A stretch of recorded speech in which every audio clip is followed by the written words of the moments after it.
दोस्तों, अभिवादन स्वीकार करिए। आज मैं पुनः एक नया विषय, नया अंक लेकर आपकी खिदमत में हाजिर हूँ। आज का विषय है पुनर्जन्म। भगवान बुद्ध और महात्मा कबीर के विचार। वैसे तो संसार में अनेक ऐसे चिंतक हैं जो आत्मा में विश्वास करते हैं और आवागमन में भी विश्वास करते हैं। ऐसे भी चिंतक हैं जो आत्मा में विश्वास करने के बावजूद आवागमन में विश्वास नहीं करते। ऐसे भी चिंतक हैं आत्मा में तो विश्वास करते नहीं लेकिन आवागमन में विश्वास करते हैं। और ऐसे भी चिंतक हैं जो ना तो आत्मा में विश्वास करते हैं और ना ही आवागमन में विश्वास करते हैं। वैसे तो कहा जाता है कि हमारे पास 7 शरीर होते हैं। भौतिक शरीर, भाव शरीर यानी एस्ट्रल बॉडी, सूक्ष्म शरीर माइक्रो बॉडी, मनस शरीर एंटल बॉडी, आत्म शरीर स्पिरिचुअल बॉडी, ब्रह्म शरीर यूनिवर्सल बॉडी या कॉस्मिक बॉडी और शून्य शरीर यानी बॉडीलेस बॉडी। वैसे तो विज्ञान ये कहता है कि गर्भ में ऑक्सीटोसिन के रह जाने से कुछ लोगों में पिछली स्मृतियां रह जाती हैं और गर्भधारण के पहले ही ऑक्सीटोसिन यदि निकल जाता है तो उसमें पिछली स्मृतियां नहीं रहती हैं। देखा जाए तो भगवान बुद्ध अनात्मवादी और अनीश्वरवादी तो थे किंतु भौतिकवादी नहीं थे। अंग्रेजी में पुनर्जन्म के लिए शब्द है मेटाम्साइकोसिस, संस्कृत में पुनर्भव और पाली में पुनर्भव शब्द का प्रयोग किया जाता है। सबसे पहले भगवान बुद्ध ने पुनर्जन्म को कर्म सिद्धांत से जोड़ा। वैसे वेदों में पुनर्जन्म का उल्लेख मिलता है किंतु कर्म सिद्धांत से उसे जोड़ा नहीं गया है। पहले महामानव भगवान बुद्ध थे, उन्होंने ही पुनर्भव या पुनर्जन्म या पुनर्भव को कर्म सिद्धांत से जोड़ा और कुशल कर्म और अकुशल कर्म 2 श्रेणियों में बांटा कर्म को और कहा कि जो कुशल कर्म करते हैं वो ऊपर के 3 लोग जो अच्छे या सुखमय लोग हैं, देव लोग या असुर या फिर मनुष्य, इन योनियों में जन्म ग्रहण करते हैं। और जो अकुशल कर्म करते हैं, बुरे कर्म करने वाले लोग, तिर्यक योनि या जानवर योनि और प्रेत योनि और तीसरा नरक, इसमें पड़कर वो दुख या कष्ट को भोगते हैं। जो कर्म द्वारा पाप अर्जित करते हैं उसका वो भोग करते हैं। निब्बान प्राप्ति बौद्ध धर्म का अंतिम लक्ष्य है। बौद्ध धर्म वैसे तो भगवान बुद्ध ने जागृति के 4 चरण बताए हैं। सोतापन्ना, सगदागामी, एक बार और मानव जन्म में लौटता है। तीसरा अनागामी, स्वर्गीय क्षेत्र केवल एक बार जन्म लेता है और फिर वहीं पर वो निब्बान को प्राप्त करता है देवलोक में या तुषित लोक में। और चौथा श्रेणी है अरिहंत की। अरिहंत पुनर्जन्म नहीं ग्रहण करता है और फिर लौटकर नहीं आता है। भगवान बुद्ध ने बहुत ही सुंदर, बहुत ही खूबसूरत सिद्धांत दिया जन्म मरण का या जीवन चक्र का या भव चक्र का, जिसको हम द्वादश निदान के रूप में जानते हैं, बिना आत्मा की स्वीकृति के, बिना आत्मा की, एक बहुत ही खूबसूरत चक्र है जो कि पुनर्चक्र या पुनर्जन्म को व्याख्यायित करता है। भगवान बुद्ध ने देखा, खुद जब उनको ज्ञान की प्राप्ति हुई तो प्रथम जो रात्रि का पहर है 6 से 9 बजे के बीच का, उसमें उन्होंने देखा उनके पिछले जन्म दिखे, और फिर दूसरे पहर में उन लोगों को मरते और जन्मते हुए देखा। भगवान बुद्ध अपने ज्ञान से उन्होंने अविद्या का नाश किया और उन्होंने बताया कि अविद्या के कारण ही संस्कार उत्पन्न होते हैं। जो हम कर्म करते हैं उनसे ही चित्त में संस्कार, या जिसको पाली में संखारा, भगवान बुद्ध ने शब्द यूज किया, संखारा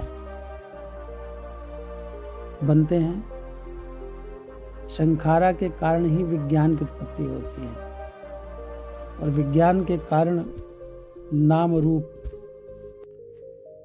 की उत्पत्ति होती है। नाम रूप के कारण खड़ायतन, और खड़ायतन के कारण स्पर्श। स्पर्श जो 6 इंद्रियां हैं, उनका अपने विषयों से स्पर्श होता है, इन कांटेक्ट होता है, उससे हमें वेदना या फीलिंग होती है।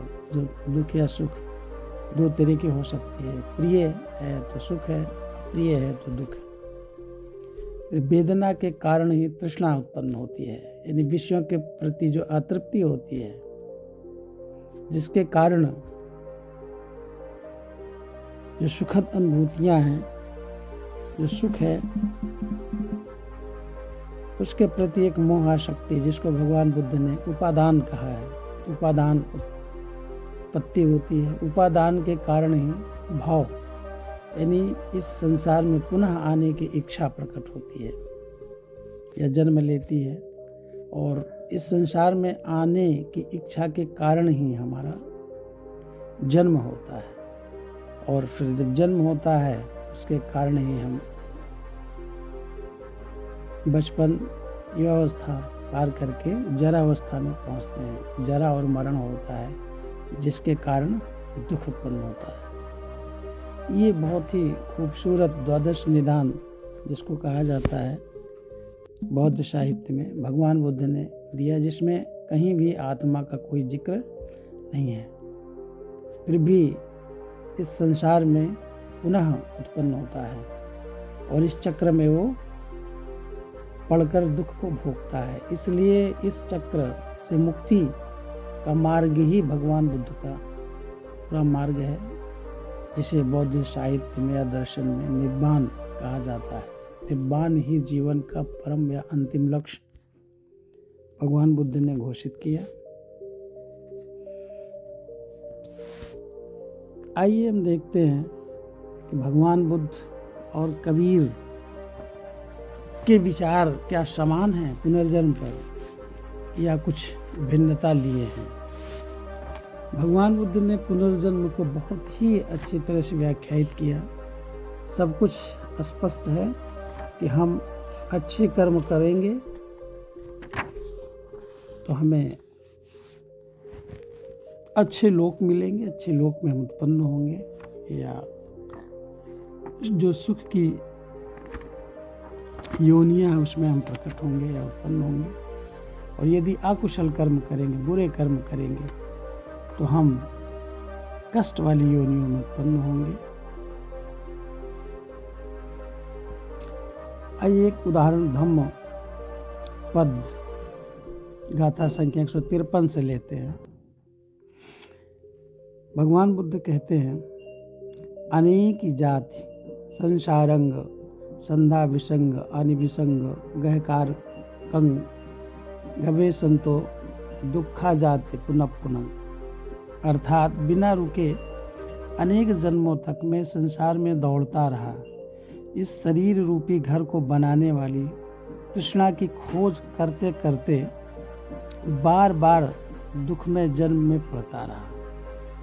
आगे गाथा संख्या 154 में कहते हैं धम्मपद में ही, गह कारक दिठोसी पुन गेहं न कहसी, सब ते फासुका भग्गा गह कूटं विसंखितं विसंखा गतं चित्तं तनहं खयम मज्जगा। अर्थ यह है कि इस संसार रूपी घर का निर्माण करने वाली हे तृष्णा, मैंने तेरी खोज कर ली, अर्थात मैंने तुझे देख लिया। अब तू पुनः शरीर रूपी घर का निर्माण नहीं कर सकेगी, क्योंकि तृष्णा की सारी श्रृंखलाएं समाप्त हो गईं।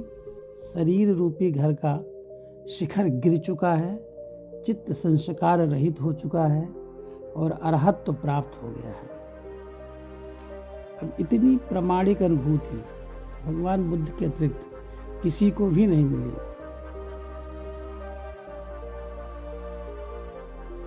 वैसे बुद्ध, प्रत्येक बुद्ध, सम्यक बुद्ध, अरहत्व पा जाने के बाद पुनर्जन्म नहीं होता है,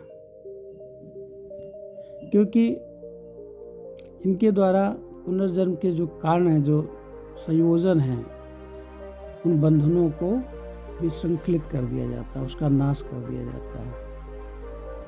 इसलिए पुनः जन्म ग्रहण नहीं करते। अब वैसे देखें तो मध्यकाल में पैदा होने वाले महात्मा कबीर, साहब कबीर जी पुनर्जन्म को मानते हैं। उनका प्रामाणिक ग्रंथ बीजक है, जो पुनर्जन्म की पुष्टि करता है। कबीर पंथ के प्रकांड विद्वान हैं अभिलाष दास जी। उनका भी कथन है कि सदगुरु कबीर पुनर्जन्म और कर्म फल भोग स्वीकार करते हैं। कर्म संस्कारों का एक ऐसा हिंडोला है जो अनादिकाल से चल रहा है और उस पर बैठे सारे जीव जन्म मृत्यु के चक्कर में झूल रहे हैं, और यह हिंडोला बड़ा विचित्र है। एक उदाहरण देखते हैं बीजक से। साहब कबीर लिखते हैं, भरम हिंडोला झूले सब जग आए, और पाप पुण्य के खंभा दो, मेरू माया माय, लोभ भावरा विषय, मरुआ काम कीला ठानी, शुभ अशुभ बनाए डांडी गहे दोनों पानी। एक और उदाहरण देखते हैं, बहुविध चित्र बनाई के हरि रचिन कीड़ा रास, और जाहि न इच्छा झूलवे की एह बुद्ध के ही पास, और झूलत झूलत बहु कल्प बीते मन नहीं छाड़े आस, रचो रहस हिंडोरवा निशि चार्यु चौमास, और कबहू के ऊंचे कबहू के नीचे स्वर्ग भूत ले जाए। कबीर साहब आगे कहते हैं कि लख 84 जीव झूलही रविसुत धरिया ध्यान, जीव मर्म नहीं जाने नहीं, अंध भया सब जाए, और बादी द्वारे दादी न पावे, जन्म जन्म पछताए। कहते हैं कि विवेक प्रधान मानव जन्म को पाकर भी यदि ऐसे सुनहरे अवसर में अपनी वास्तविक स्थिति को नहीं पहचाना और महत्वपूर्ण अवसर को व्यर्थ में गंवा दिया, तो पुनः जन्म मरण के चक्कर में असीमित दुख भोगता रहेगा। बीजक से एक उदाहरण लेते हैं, मानुष जन्म नर पाई के, चूके अब की बात, और जाए परे भव चक्र में सहे घनेरी लात। कबीर साहब कहते हैं कि सूर्य नर मुनि और देवता, 9 खंडों से युक्त सप्त द्वीपवती पृथ्वी पर रहने वाले समस्त जीवधारी अपने कर्मों के फल अवश्य ही भोगते हैं। वे लिखते हैं कि सूर्य नर मुनि और देवता 7 द्वीप 9 खंड, कहें कबीर सब भोगिया देह धरे का दंड। आदमी कर्म किए जा रहा है, कुशल भी अकुशल भी। अज्ञान दशा में कर्मों के बंधन इतने प्रबल होते हैं, वे अपना फल भोग दिए बिना करोड़ युगों तक क्षीण नहीं होते। कबीर साहब कहते हैं, आपन कर्म न मिटो जाई, कर्म का लिखा मिटे धोखे से, जो युग कोचित ऋषिराई, गुरु वशिष्ठ मिल लगन सुधायो, सूर्य मंत्र एक दीन्हा, अजो सीता रघुनाथ विवाही, फल एक संच न कीन्हा, तीन लोक के करता कहिए, बाल बधो बरियाई, एक समय ऐसी बनी आई, उन्हु अवसर पाई, नारद मुनि को बदन छिपायो, कीन्हो कपि का स्वरूपा, और शिशुपाल की उपारी, आप भये हरि ठूठा, पार्वती को बाँझ न कहिए, ईश्वर न कहियो भिखारी, और कहें कबीर करता की बातें, कर्म की बात निनारी। अर्थ कि तुम जिनके नाम जप कर उन्हें खुश करना चाहते हो और सोचते हो कि तुम्हारे पाप कर्मों को काट देंगे, ध्यान रखो वे अपने ही पाप कर्मों के बंधन नहीं काट सके। भला अपने किए गए कर्म जब तक फल भोग देकर नष्ट नहीं होते, उन्हें दूसरा कौन काट सकता है। चाहे करोड़ों युग बीत जाए, अपनी करनी का फल भोगना ही पड़ता है। इसलिए तो मुहावरा बना राम कहानी कि राम जी जीवन भर दुखी रहे। तभी तो लोग कहते हैं कि अपनी राम कहानी मत सुनाइए, जबकि कहते हैं कि राम तीनों लोग के करता है, लेकिन कर्म फल उनको भी भोगने पड़े।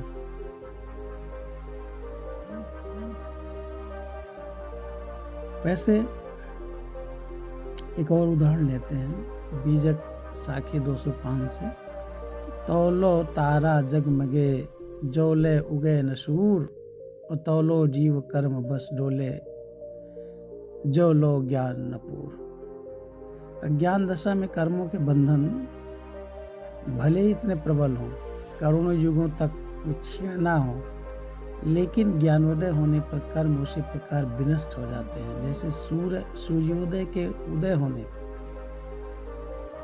तारों का प्रकाश। बस वैराग्य पूर्वक ज्ञानोदय होने की ही देर है, फिर तो जीव कर्म बंधनों से निवृत्त होकर मुक्त हो जाता है।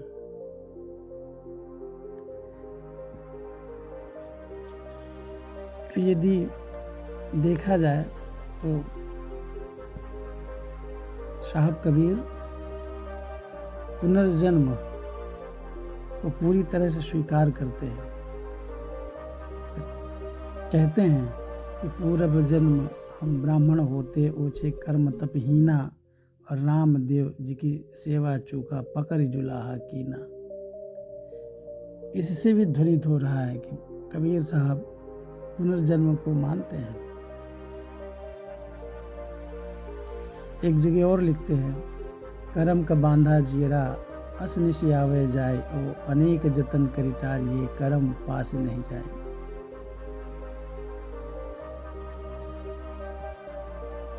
पूर्व जन्म की वैज्ञानिक प्रक्रिया को समझने के लिए हमें बुद्ध प्रणीत प्रतीप समुत्पाद के सिद्धांतों को भी देखना होगा।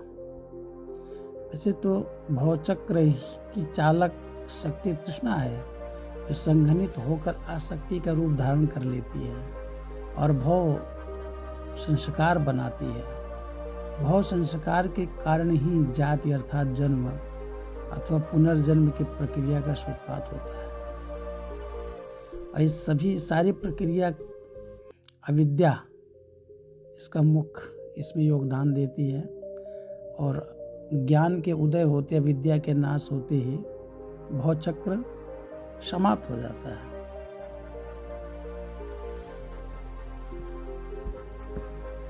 जीवन के अंतिम क्षण में चित्त की अचेतन गहराइयों में संचित जो आसक्ति जन्य संस्कारों में से कोई एक संस्कार प्रबल होकर चित्त के चेतन पर उभरता है, उस क्षण वैसा ही चित्त विज्ञान उत्पन्न हो जाता है। इस तरह उत्पन्न हुआ यह चित्त विज्ञान भौतिक शरीर से च्युत हो जाता है, तो च्युत विज्ञान कहलाता है। यह चित्त विज्ञान अपने उस क्षण के संस्कार जैसा ही गुणधर्म स्वभाव वाला होता है, वह अपने अनुकूल ही शरीर ढूंढता है, और उसे जैसे उसके अनुकूल शरीर या गर्भ मिलता है वह उसमें अवतरित होता है। वैसे अविद्याजन्य तृष्णा और आसक्ति के आधार पर पैदा हुए भव संस्कार ये पुनर्जन्म का कारण बनता है। ना भव संस्कार होते न वैसा चित्त विज्ञान पैदा होता और न यह जन्म या पुनर्जन्म होने का प्रश्न होता। बौद्ध दर्शन परंपरा में पुनर्जन्म का यही सिद्धांत है, जिसमें आत्मा या परमात्मा जैसी कोई भी अवधारणा प्रयोग में नहीं लाई जाती है। और इसी को कबीर साहब भी अपने ढंग से कहते हैं, सुभागे के ही कारण लोभ जागे रतन जन्म खोयो, अपूर्व जन्म भूमि कारण बीज काहन बोयो, बूंद से जिन पिंड संजोयो अग्नि कुंड रहाया, जब 10 मास माता के घर बहुर लागल माया, बहुर ते पुण्य वृद्ध हुआ होनहार सो होया, और जब यम अहें बांध चले हैं नैनन भरी भरी रोया, और जीवन की जनी आशा राखो काल घरे है श्वासा, बाजी है संसार कबीरा चित देर डारो पाशा। अर्थात कि हे सौभाग्यशाली मनुष्य, तुम राग द्वेष जन्म लोभ के चक्र में पड़कर अपने रत्न जैसे बहुमूल्य जीवन को क्यों खो रहे हो। इस वर्तमान जन्म का कारण तो पूर्व जन्म के बीज रूपी तृष्णा वासना है। तुम फिर इस जीवन में भी इन बीजों को क्यों बो रहे हो। अरे ये तृष्णा बीज ही तुम्हें गर्भ में ले आए और रज बीजाणु को सिंचित कर उन्हें भ्रूण में शरीर बनाया, जिसे विकसित कर तुम्हारा स्थूल शरीर बनाया, जिसे माता के अग्नि कुंज रूपी गर्भ में रखकर 10 मास तक तपाया पकाया, नया जीवन दिया। तुम फिर माया के मोह में फंस गए और माता के गर्भ से बाहर आकर शिशु से फिर वृद्ध हो गए। चलो जो होना था सो हुआ, पर अब तो होश संभालो। जन्म हो गया तो फिर मृत्यु आएगी, तुम्हें पकड़ कर ले जाएगी और तुम आँखों में आंसू भरकर रोने के सिवा कुछ न कर सकोगे। तुम लंबे जीवन की आशा में मत रहो, तुम्हारा हर सांस काल के नियंत्रण में है। असल में यह संसार जीवन की एक बाजी है। जागरूक चित्त होकर सावधानी से पासा फेंको, कहीं ऐसा ना हो कि माया के कारण बेहोशी में यह बाजी ही हार जाओ और जरा मरण के संसार चक्र में फंस जाओ। इस प्रकार हम देखते हैं कि बौद्ध परंपरा के कर्म और पूर्व जन्म के सिद्धांत से संबंधित वैज्ञानिक धारणा किसी न किसी रूप में सदियों की लंबी दूरी पार कर कबीर तक पहुंचती है। और भगवान बुद्ध एक जगह लिखते हैं कि मनो पुबंगमा धम्मो मनो सेठा मनोमया, मनसा चे दुठेन भाषति वा करोति वा, तत्ते न दुखम मनवेति चक्वं वातो पदम। यानी मन सभी प्रवृत्तियों का हुआ है, मन ही उसका प्रधान है, वह मन से ही उत्पन्न होती हैं। यदि कोई दूषित मन से वाणी बोलता है या पाप करता है तो दुख उसका अनुसरण उसी प्रकार करता है जिस प्रकार चक्का गाड़ी खींचने वाले बैलों के पैर का।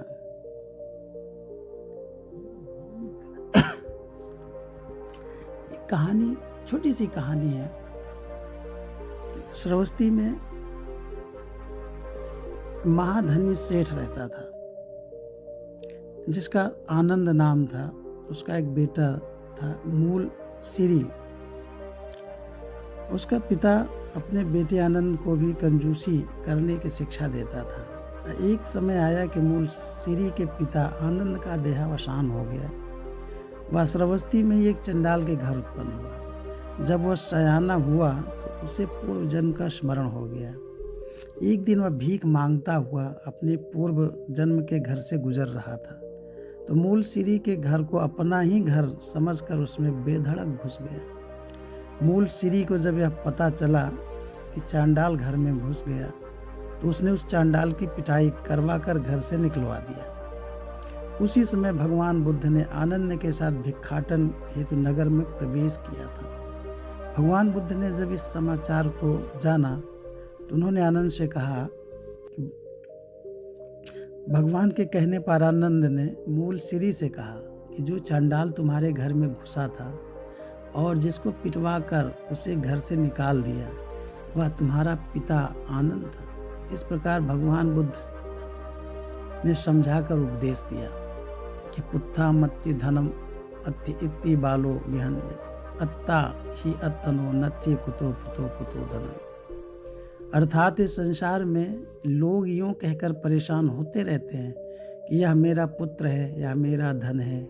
जब मनुष्य अपने आप नहीं है तो पुत्र और धन उसके कहाँ तक होंगे।